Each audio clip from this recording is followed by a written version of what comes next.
Headlines আগবঢ়াইছে sunrise chicken curry মছলা ৰন্ধা কৰি তোলে স্পেশাল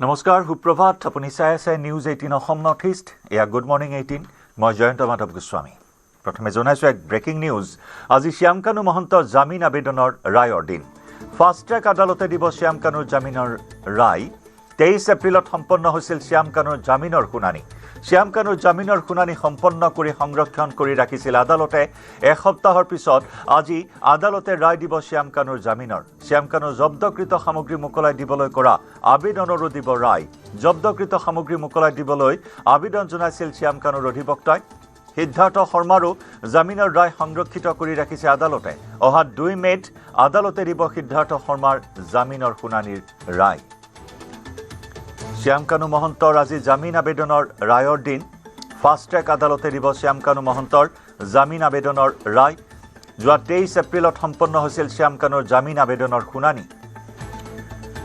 শুনানি গ্ৰহণ কৰি ৰায় সংৰক্ষণ কৰি ৰাখিছিল আদালতে আৰু এসপ্তাহৰ পিছত আজি আদালতে সেই ৰায় দিব শ্যামকানুৰ জব্দকৃত সামগ্ৰী মুকলাই দিবলৈ কৰা আবেদনৰো ৰায় দিব জব্দকৃত সামগ্ৰী মুকলাই দিবলৈ আবেদন জনাইছিল শ্যামকানুৰ অধিবক্তাই একেদৰে সিদ্ধাৰ্থ শৰ্মাৰো জামিনৰ ৰায় সংৰক্ষিত কৰি ৰাখিছে আদালতে আৰু সেই মৰ্মে অহা 2 মেত আদালতে দিব সিদ্ধাৰ্থ শৰ্মাৰ জামিনৰ শুনানিৰ ৰায়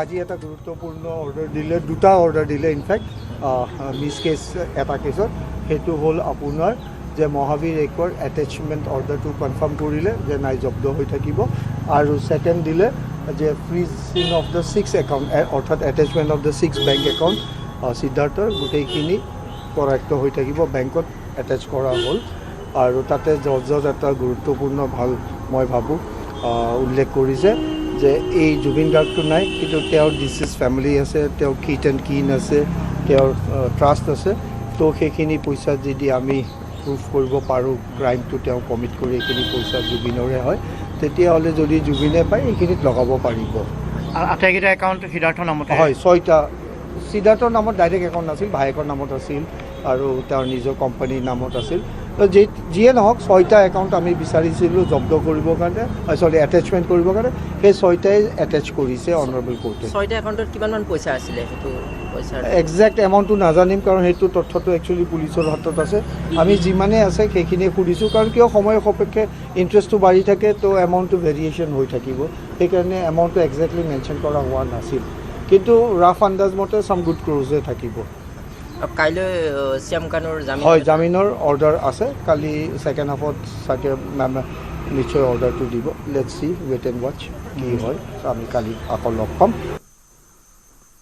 আজি এটা গুৰুত্বপূৰ্ণ জুবিন হত্যা গোচৰৰ অভিযুক্ত সিদ্ধাৰ্থ শৰ্মাৰ মহাবীৰ একুৱা জব্দৰ নিৰ্দেশ আদালতৰ সিদ্ধাৰ্থই ব্যৱহাৰ কৰা বেংক একাউণ্টটো জব্দৰ নিৰ্দেশ আদালতৰ 6টাকৈ বেংক একাউণ্ট জব্দৰ নিৰ্দেশ দিয়া হৈছে জব্দকৃত বেংক একাউণ্টত প্ৰায় কোটিৰো অধিক ধন আছে এই ধনখিনি সিদ্ধাৰ্থই নিজৰ বুলি আদালতত প্ৰমাণ কৰিব পৰা নাই বেংক একাউণ্টকেইটা গোচৰটোত সংযুক্তকৰণৰ আবেদন কৰিছিল চৰকাৰী অধিবক্তাই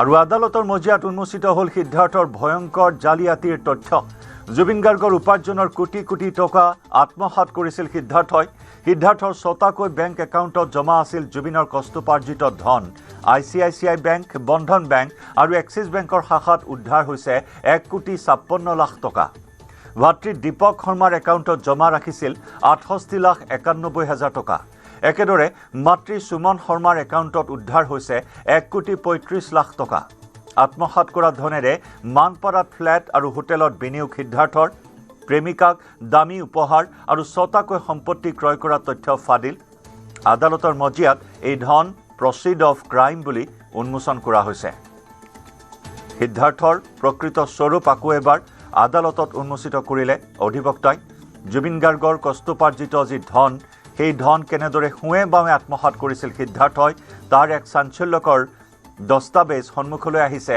য'ত সিদ্ধাৰ্থৰ 6টাকৈ বেংক একাউণ্টত জমা আছিল জুবিনৰ কষ্টোপাৰ্জিত ধন ICICI, বন্ধন আৰু এক্সিছ বেংকৰ শাখাৰ পৰা উদ্ধাৰ হৈছে 1,56,00,000 টকা ভাতৃৰ বেংক একাউণ্টত জমা ৰাখিছিল 68,91,000 টকা আৰু মাতৃ সুমন শৰ্মাৰ একাউণ্টৰ পৰা উদ্ধাৰ কৰা হৈছে 1,35,00,000 টকা আৰু এই হুৱে বাৱে হৰকোৱা ধনেৰে মানপাৰাত ফ্লেট ক্ৰয় কৰে আৰু হোটেলত বিনিয়োগ কৰে সিদ্ধাৰ্থই একেদৰে প্ৰেমিকাক দামী উপহাৰ দিয়ে আৰু 6টাকৈ সম্পত্তি ক্ৰয় কৰাৰ তথ্যও ফাদিল হয় আদালতৰ মজিয়াত এই ধন প্ৰচিড অফ ক্ৰাইম বুলি উন্মোচন হৈছে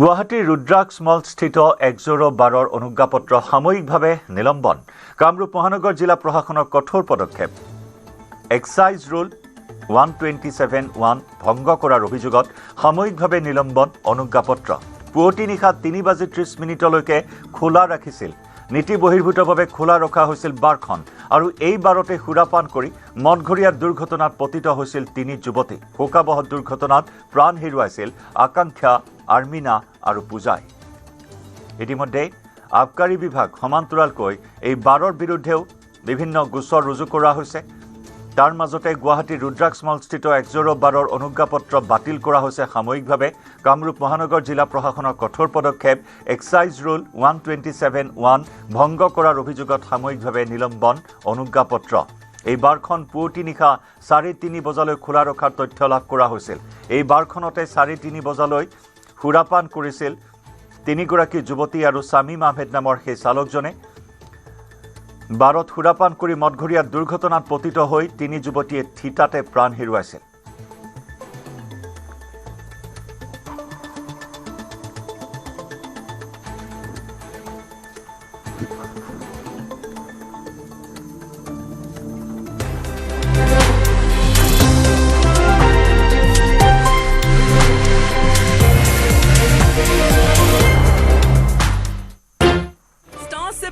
And Real Active Coconut Water present Assam Exit Poll 2026, co-presented by JSW Dulux Paint.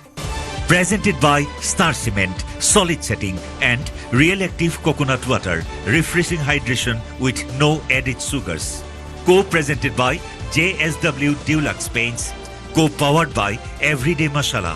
Special partner JIS University. Crack JET 26 JIS University Entrance Test.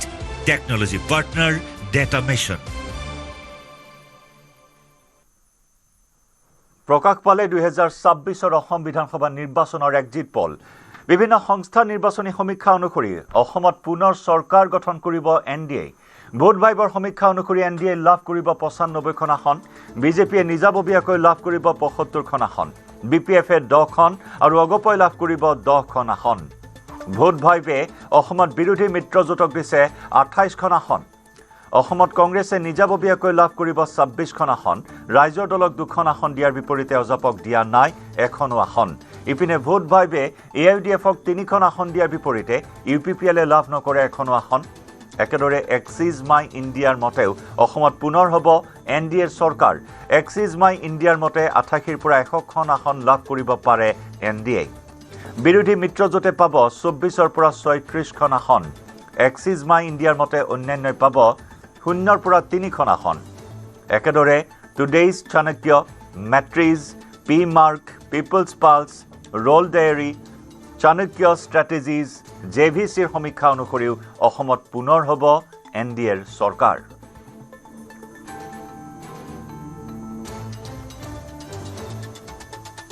Vote ভাইবৰ সমীক্ষা অনুসৰি অসমত NDA লাভ কৰিব 95খন আসন বিজেপিয়ে নিজাববীয়াকৈ লাভ কৰিব 75খন আসন একেদৰে BPF-এ লাভ কৰিব 10খন আসন অগপই লাভ কৰিব 10খন আসন আনহাতে বিৰোধী মিত্ৰজোঁটে পাব 28খন আসন কংগ্ৰেছে নিজাববীয়াকৈ লাভ কৰিব 26খন আসন ৰাজ্য দলে লাভ কৰিব 2খন আসন আনহাতে অজাপই নাপায় এখনো আসন AIUDF-এ লাভ কৰিব 3খন UPPL-এ লাভ নকৰে এখনো আসন এয়া হৈছে ভোট ভাইবৰ সহযোগত নেটৱৰ্ক 18ৰ সমীক্ষা এক্সিট পল ভোট ভাইবৰ এক্সিট পলত বা ভোট ভাইবৰ সমীক্ষাত দিছপুৰত আকৌ NDA চৰকাৰ গঠন কৰিব, য'ত নেকি 95খন আসন দিয়া হৈছে NDAক আৰু ইয়াৰে 75খন আসন বিজেপি অকলেই লাভ কৰিব বুলি কোৱা হৈছে।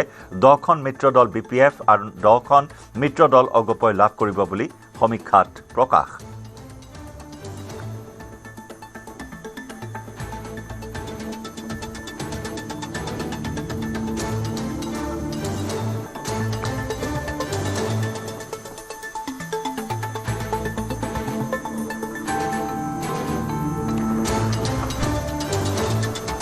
ভোট ভাইবৰ সমীক্ষা অনুসৰি বৰাক ভেলীত 13টা সমষ্টিত NDA লাভ কৰিব 7ৰ পৰা 9খন আসন, বিৰোধী মিত্ৰজোঁটে লাভ কৰিব 4ৰ পৰা 6খন আসন। মধ্য অসমত 19টা সমষ্টি আছে। মধ্য অসমৰ 19টা সমষ্টিৰ ভিতৰত NDAক দিয়া হৈছে 13ৰ পৰা 15খন আসন। মধ্য অসমত বিৰোধী মিত্ৰজোঁটক ভোট ভাইবে দিছে 3ৰ পৰা 5খন আসন। AIUDFক ভোট ভাইবে দিছে সৰ্বাধিক 2খন আসন।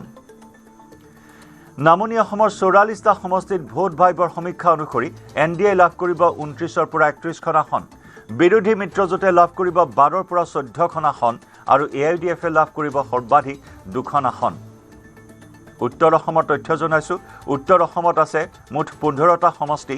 এই 15টা সমষ্টিৰ ভিতৰত 12ৰ পৰা 14খন আসন লাভ কৰিব NDA, বিৰোধী মিত্ৰজোঁট আৰু AIUDFে লাভ কৰিব সৰ্বাধিক 2খনকৈ আসন। উজনি অসমৰ অত্যন্ত গুৰুত্বপূৰ্ণ 35খন আসন বা 35টা সমষ্টিত ভোট ভাইবৰ সমীক্ষা অনুসৰি NDA লাভ কৰিব 29ৰ পৰা 31খন আসন, বিৰোধী মিত্ৰজোঁটে লাভ কৰিব 4ৰ পৰা 6খন আসন আৰু ভোট ভাইবৰ সমীক্ষা অনুসৰি সমগ্ৰ ৰাজ্যত NDA লাভ কৰিব 90ৰ পৰা 100খন আসন, বিৰোধী মিত্ৰজোঁটে লাভ কৰিব 23ৰ পৰা 33খন আসন আৰু AIUDFে লাভ কৰিব সৰ্বাধিক 6খন আসন।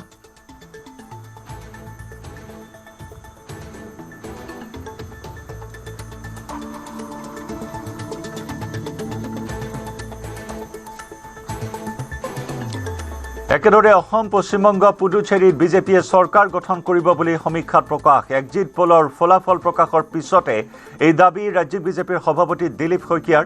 তামিলনাডু আৰু কেৰালাত বিজেপিৰ ফলাফল আগতকৈ ভাল হ'ব বুলি মন্তব্য কৰি বিৰোধীক তীব্ৰ সমালোচনা ৰাজ্যিক বিজেপিৰ সভাপতিগৰাকীৰ।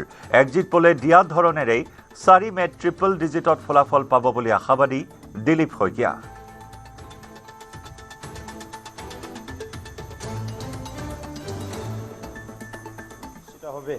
এইটো তৃতীয়টো কাৰ্যকালৰ বাবে ৰাইজে নিজৰ গণতান্ত্ৰিক অধিকাৰ সাব্যস্ত কৰি উন্নয়নৰ ধাৰাটোক অধিক শক্তিশালী কৰাৰ বাবে যি ধৰণৰ এটা আমি আজি এক্সিট পোলৰ খবৰ পালোঁ, আভাস পালোঁ, সেই আভাসটোৱে নিশ্চিতভাৱে আমাৰ যি বিজয় সংকল্প আছিল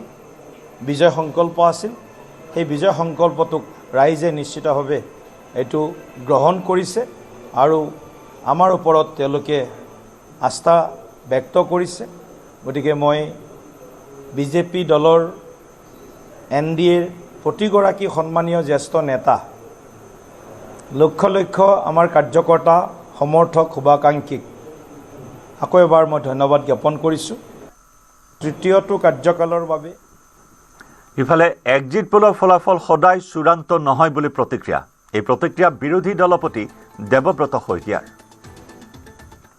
মই এক্সিট পোলৰ ওপৰত ইমানকৈ বিশ্বাস নকৰোঁ সঁচা কথা ক'বলৈ গ'লে।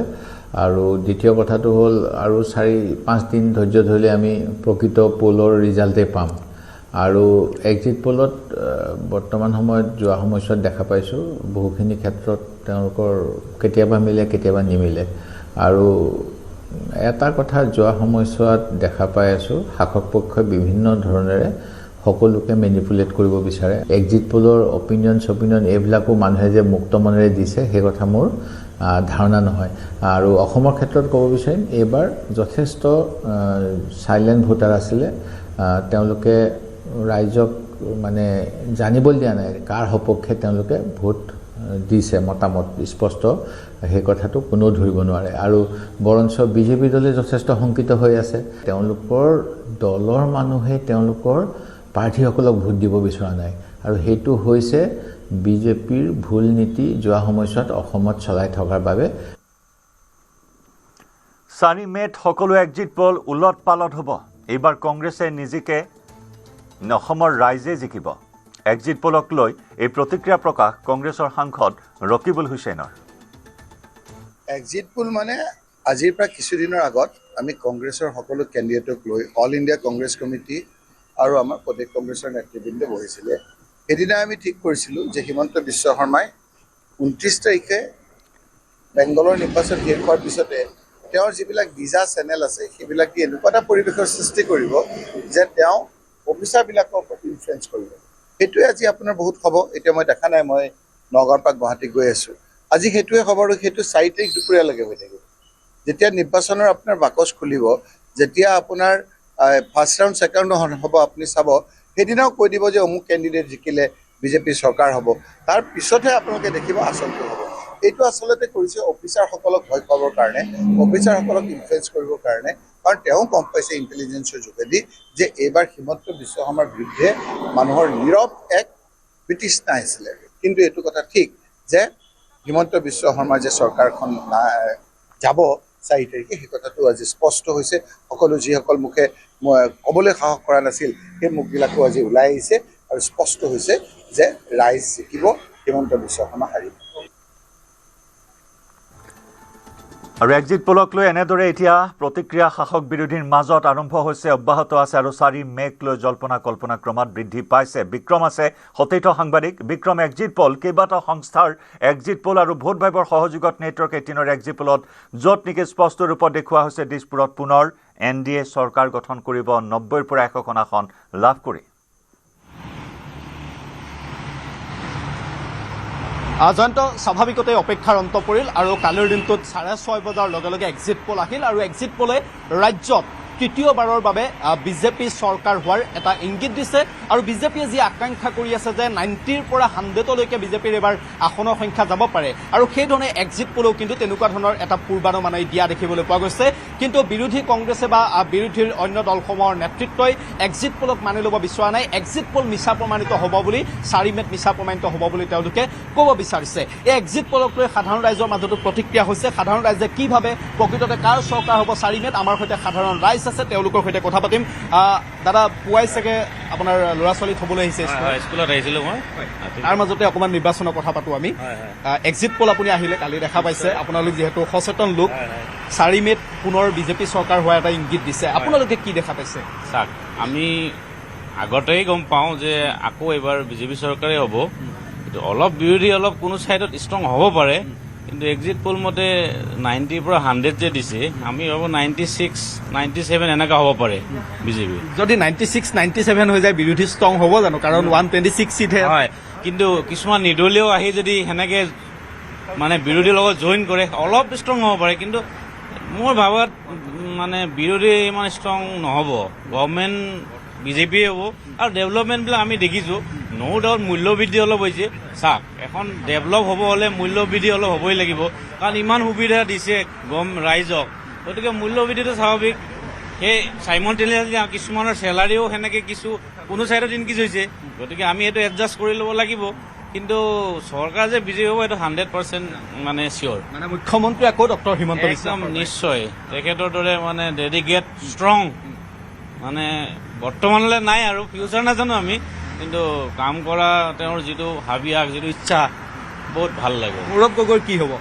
তেখেতেও গৌৰৱ গগৈ এনেই মানে বেয়া নহয়, তেওঁ মানে বৰ্তমান আশা কৰিব নোৱাৰা, সময় আছে, ভৱিষ্যতে সময় আছে, কিন্তু বৰ্তমান সময়ত অলপ মানে মুস্কিল আছে।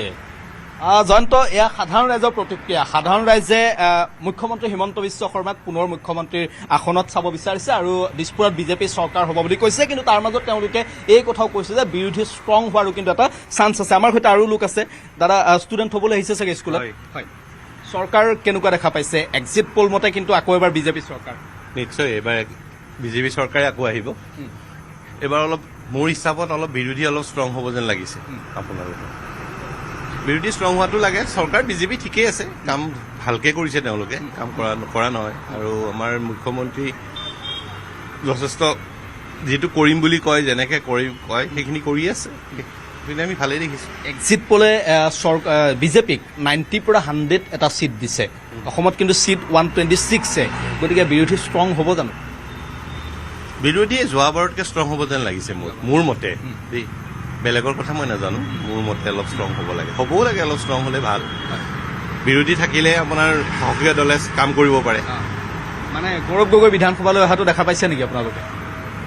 গৌৰৱ গগৈ মোৰ হিচাপত 90% আশা এটা আছে, তেওঁলোকে 90% আছে।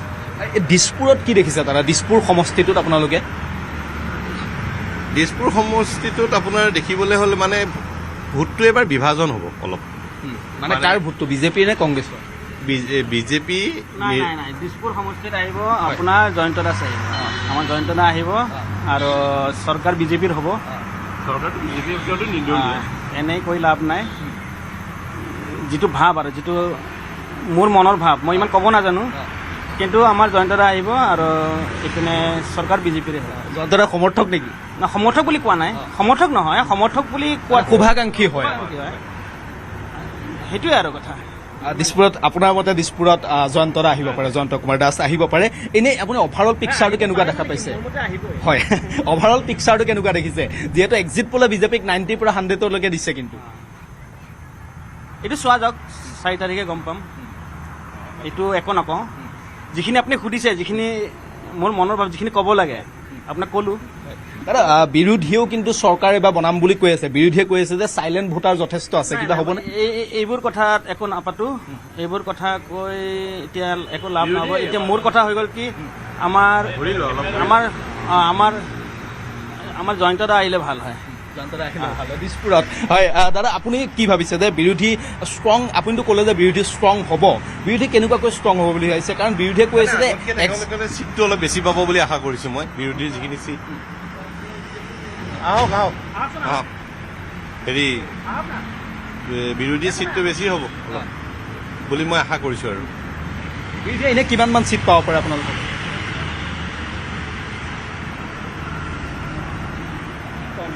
কি ক'ম আপোনাৰ, 50 to 60% ভিতৰত আশা এটা কৰিছোঁ। জয়ন্ত, এয়া সাধাৰণ ৰাইজৰ প্ৰতিক্ৰিয়া। সাধাৰণ ৰাইজে কৈছে যে এক্সিট পোল সত্য প্ৰমাণিত হৈ যাব পাৰে, বিজেপিয়ে 90 ক্ৰছ কৰি ছিট পাই যাব পাৰে, কিন্তু বিৰোধী ষ্ট্ৰং হোৱাটো কিন্তু সাধাৰণ ৰাইজে বিচাৰিছে। গৌৰৱ গগৈ বিধানসভালৈ অহাটো বিচাৰিছে। আমাৰ সৈতে আৰু লোক আছে, তেওঁলোকৰ সৈতে আমি অকণমান কথা পাতি যাম। দাদা, আপোনাৰ সৈতে অকণমান কথা পাতিম। এক্সিট পোল আহি গ'ল, 4 মে'ত ৰিজাল্ট আহি আছে। কেনেকুৱা ধৰণৰ চৰকাৰ বিচাৰিছে সেই কথাও হয়তো ক'ব পাৰিব চাগে। কেনেকুৱা ধৰণৰ চৰকাৰ বিচাৰিছে? চলি থকা চৰকাৰে চলি থাকিব, মানে আকৌ বিজেপি। এক্সিট পোলো বিজেপিকে কৈছে, কিন্তু প্ৰবেবলি 100% বিজেপিয়ে আহিব। সাধাৰণ ৰাইজৰ জয়ন্ত, সাধাৰণ ৰাইজৰ প্ৰতিক্ৰিয়া, কাৰণ এই ব্যক্তিজনক আপুনি দেখা পালে, এই ব্যক্তিজন তেওঁ বাহনখন ৰখাই নামি আহিছে, আৰু আমি তেতিয়াই তেওঁৰ সৈতে কথা পাতিছোঁ। তেওঁ কুৱেশ্যনটোৱে বুজি পোৱা নাছিলে, তেওঁ প্ৰথমতে ন' কমেণ্ট বুলি কৈছে, কিন্তু তেওঁক যেতিয়া মই বুজাই দিছোঁ, তেওঁ লগে লগে কৈছে যে চৰকাৰখন, এই চলি থকা চৰকাৰখন আকৌ বিচাৰিছোঁ। এজন সাধাৰণ দোকানী আছে, দোকান কেতিয়া খুলিলে দাদা? 6টা বজাতে খুলিলে। 6টা বজাতে খুলিলে। এতিয়া ইলেকশ্যনৰ কথা গম পাইছেনে? গম পাইছে? ভোট দিলে নাই? ভোট দিলে। এবাৰ চৰকাৰ কাৰ অহাৰ দেখা পাইছে? এজিপি হ'ব। এজিপি চৰকাৰ নে বিজেপি? বিজেপি চৰকাৰ। কিয় বিজেপি চৰকাৰ? কিয় বিজেপি চৰকাৰ দেখা পাইছে আপোনালোকে? মানুহবিলাকে কয়তো, মানুহবিলাকে কয়। এতিয়া কংগ্ৰেছ বা বিৰোধী নাহিব নেকি? নাহা কংগ্ৰেছ নাই। নিশ্চয় বিক্ৰম, এক অভূতপূৰ্ব ফলাফলৰ ইংগিত প্ৰদান কৰিছে, য'ত নেকি বিজেপিয়ে ৭৫খন আসন অকলেই লাভ কৰিব বুলি এক্সিট পোলে প্ৰকাশ কৰিছে। সেই হিচাপত ৬৪ মেজিক নাম্বাৰ, তো বিজেপিৰ বাবে এক অভূতপূৰ্ব সফলতা হ'ব যদি ফলিয়াই 4 মে'ত এই ফলাফল। হয়, স্বাভাৱিকতে জয়ন্ত, সেয়াই যে 64 মেজিক নাম্বাৰ। আৰু বিজেপিয়ে নিৰ্বাচন যেতিয়া প্ৰস্তুতি এটা আৰম্ভ হৈছিল, বিজেপিয়ে নিৰ্বাচনৰ প্ৰস্তুতিটো 2021 পাছৰ পৰাই তেওঁলোকে চলাই গৈ আছিল। কিন্তু কথাটো হ'ল যে বিজেপিয়ে এই যিটো পূৰ্ণোদ্যমে তেওঁলোকে নিৰ্বাচনৰ বাবে লাগিছিল, তেতিয়াৰ পৰা তেওঁলোকে এটা কথা কৈ আহিছিল যে বিজেপিয়ে অকলে 64 ক্ৰছ কৰিব, অৰ্থাৎ বিজেপিয়ে কাৰো সহায় নোলোৱাকৈ তেওঁলোকে চৰকাৰ বনাব পাৰিব, যদিও মিত্ৰতাত এজিপি আৰু BPF থাকিব। আৰু এতিয়া তেওঁলোক আৰু অধিক আত্মবিশ্বাসী। কালিৰ দিনটোত আপুনি বিজেপিৰ ৰাজ্যিক সভাপতি দিলীপ শইকীয়াৰ মন্তব্য মন্তব্য শুনিছে দিলীপ শইকীয়াই তেওঁ এটা কথা আত্মবিশ্বাসেৰে কৈছে যে বিজেপিয়ে এবাৰ ট্ৰিপল চেঞ্চুৰী যদি মাৰে তেনেহ'লে কিন্তু আচৰিত হ'বলগীয়া একো নাথাকিব আৰু সাধাৰণ ৰাইজৰ মাজতো তাৰেই প্ৰতিক্ৰিয়া হৈছে সাধাৰণ ৰাইজক সেই কথাখিনি কৈছে মই আকৌ তেওঁলোকৰ সৈতে অকণমান কথা পাতিম মই দাদা আপোনাক আকৌ বিচাৰিছোঁ বিজেপিয়ে কৈ আছে মুখ্যমন্ত্ৰী হিমন্ত বিশ্ব শৰ্মাই কৈ আছে আগতেও কৈছিল এতিয়াও কৈছে যে এবাৰ ট্ৰিপল চেঞ্চুৰী এটা হৈ যাব পাৰে বিজেপিৰ বিহাৰত যি ধৰণে হৈ গ'ল হৈ যাব পাৰে হৈ যাব সেইটো মানে আমি আৰু বিশ্বাস কৰোঁ আৰু আমাক লাগেও আৰু কিছু ডেভেলপৰ মানে কিছু বাকী আছে চিনৰি এটা তো সেইটো কাৰণে আমাক লাগেও এইবাৰ চাই লওঁ কিন্তু সেইটো তেখেতে কোৱা কথাটো মানে সত্যতা আছে মানে দাদা এতিয়া কুৱেশ্যনটো বুজি পাইছে চাগে ন' কমেণ্টৰ পৰা কমেণ্টলৈ আহিছে হয়নে তেনেকৈ কমেণ্ট দিব পাৰি তাৰমানে বিশ্বদা বুলি ক'লে বিশ্বদা আৰু চবেই মামা মামা কয় আমি কেইটাই বিশ্বদা বুলি কওঁ নামটোত বিশ্বটো আছেতো যেনেকৈ কৈছে তেনেকেই হ'ব যেনেকৈ কৈছে তেনেকেই হ'ব তেওঁ কিন্তু মানে ৱেষ্ট বেংগলতো এই কথাটো কৈ থৈ আহিছে ইলেকশ্যন কেম্পেইন কৰিবলৈ গৈ যে অসমত এইবাৰ 100+ ট্ৰিপুল এইটোতো নিজৰ জেগা হয় তাতে যেতিয়া 100+ ক'ব পাৰিছে ইয়াতেতো ডেফিনেটলি হ'ব কিমান লেভেলৰ কনফিডেন্স লাগিব ফুল কনফিডেন্স আৰু মানুহখিনিয়েও তেখেতৰ ওপৰতে আশা কৰি পেলাই চলি আছে এতিয়া যে কিবা এটা হ'লে হ'ব তেওঁৰ ওপৰতে ডিপেণ্ডেণ্ট চব মানে আমিও এতিয়া চব মানে এভৰিবডি চব তেওঁৰ ওপৰতে ডিপেণ্ডেণ্ট দাদা অকণমান গুৱাহাটী ভোটাৰ হিচাপে গুৱাহাটীৰ কথা পাতোঁ গুৱাহাটীৰ 5টা সমষ্টি জালুকবাৰীটো আমি বাদেই দিব লাগে জালুকবাৰীতটো এটা কি ৰিজাল্ট হ'ব সেই কথা সকলোৱে জানে কাৰণ 2001 চনৰ পৰা আমি দেখি আহিছোঁ গতিকে গুৱাহাটীৰ বাকী সমষ্টিকেইটাত কি ছবি দেখা পাইছে তাৰমানে আমি যিমান দূৰ জানো এওঁলোকে যিমান কাম কৰিছে সিমান কাম কোনেও কৰা নাই তো চাবলৈ গ'লে বাকীকেইটা সমষ্টিটো সিমানেই হ'ব যিমান তেখেতে কৈছে দিছপুৰত কিবা অংক হ'ব নেকি বৰ কিবা এটা অংক হ'ব যেন চৰ্চা এটা চলি আছিল ইয়াতো নিৰ্দলীয় প্ৰাৰ্থী এগৰাকী হৈছে আমি কেইটা এতিয়া বাই বাৰ্থ ইয়াৰে হা আমি এইখন যে GS ৰোড ছিংগল ৰাস্তা থকাৰ পৰা হাফ পেণ্ট পিন্ধি পিন্ধি ঘূৰি থকাৰ পৰা দেখিছোঁ বিশেষ একো হ'ব নালাগে মোৰ মতেদি তেওঁলোকে যেনেকৈ কৈছে তেনেকুৱাই থাকিব আজান্ত এয়া সাধাৰণ ৰাইজৰ প্ৰতিক্ৰিয়া মই আকৌ কৈছোঁ তেওঁলোকে নিজৰ সন্তানক এই পুৱাৰ ভাগত বিদ্যালয়ত থ'বলৈ আহিছিল আৰু মই তেওঁলোকৰ সৈতে কথা পাতিম বুলি ক'লোঁ যে তেওঁলোকক বুজালোঁ যে কালিৰ দিনটোত এক্সিট পল আহিছে 4 মেলৈ 3টা দিন আছে তেওঁলোকে কি ভাবে লগে লগে তেওঁলোকৰ এইখিনি প্ৰতিক্ৰিয়া আহিছে আৰু তেওঁলোকে এই কথাখিনি কৈছে যে বিজেপি চৰকাৰ আহিব বিজেপিক তেওঁলোকে পুনৰবাৰ বিচাৰিছে কিন্তু লগতে তেওঁলোকে দুই এজনে সমান্তৰালভাৱে বিৰোধী এবাৰ ষ্ট্ৰং হোৱাটো বিচাৰিছে বিৰোধীয়ে কিমান এখন ষ্ট্ৰং হ'ব সেয়া কিন্তু তেওঁলোকে ক'ব পৰা নাই হয় বিক্ৰম নিশ্চিতভাৱে দিছপুৰত NDA হেট্ৰিক কৰিব এক্সিট পলৰ এই অনুমান আৰু সমান্তৰালকৈ ট্ৰিপল ডিজিটত সিট ল'ব বিজেপিয়ে বা NDA সেই আশা প্ৰকাশ কৰিছে শাসকীয় পক্ষই লগতে বিৰোধীয়ে প্ৰতিক্ৰিয়া প্ৰকাশ কৰি গৈছে ধন্যবাদ জ্ঞাপন কৰিছোঁ এই মুহূৰ্তত বিক্ৰম আপোনাক এক্সিট পলৰ মতে অসমত চৰকাৰ গঠন কৰিব NDA কিন্তু অখিল গগৈৰ দাবী এইবাৰ অসমত চৰকাৰ হ'ব বিৰোধী ঐক্য মঞ্চৰ